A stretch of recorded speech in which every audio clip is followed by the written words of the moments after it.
kuna mtu mmoja anatusafirisha kutoka hapa mpaka nchini Korea Kusini. Na huyu si mwingine ni Son Heung-min. Master wali train. Sasa Son Heung-min ukimchimba utakuja kugundua mambo ambayo yalikuwa yanafanyika nchini Korea ya kustaajabisha. Na ufupi tu, Son Heung-min amezaliwa mwaka 1992. Hivi tunavyozungumza sasa hivi Heung-min Son ana miaka 33.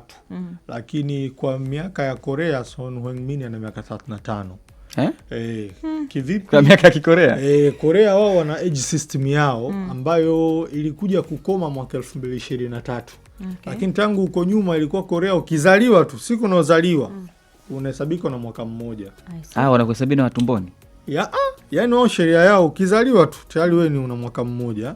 Alafu ilikuwa kila Januari kila mwananchi wa Korea ana hadi mwaka mmoja tena. Kwa hiyo kama miaka miwili. Kwa hiyo wewe ukizaliwa Disemba 2025, kwa mfano ungezaliwa Disemba mwaka 2025. Ile siku ulizaliwa na mwaka mmoja. Let's say umezaliwa tarehe 31 Disemba, una mwaka mmoja. Januari mwaka 2026 tu unakuwa na miaka mmoja. Kwa hiyo ndio ilikuwa system ya kuhesabu miaka nchini Korea. Na ndio iliendelea hivyo. Hao wote kina Son Heung-min ndio ilikuwa wanahesabiwa umri. Kwa hata vyeti vyao vinaandikwa miaka hiyo. Vyeti, sijui mikataba, kila kitu kilikuwa kinaandikwa, umri wa mtu anatambulika kwa huo umri.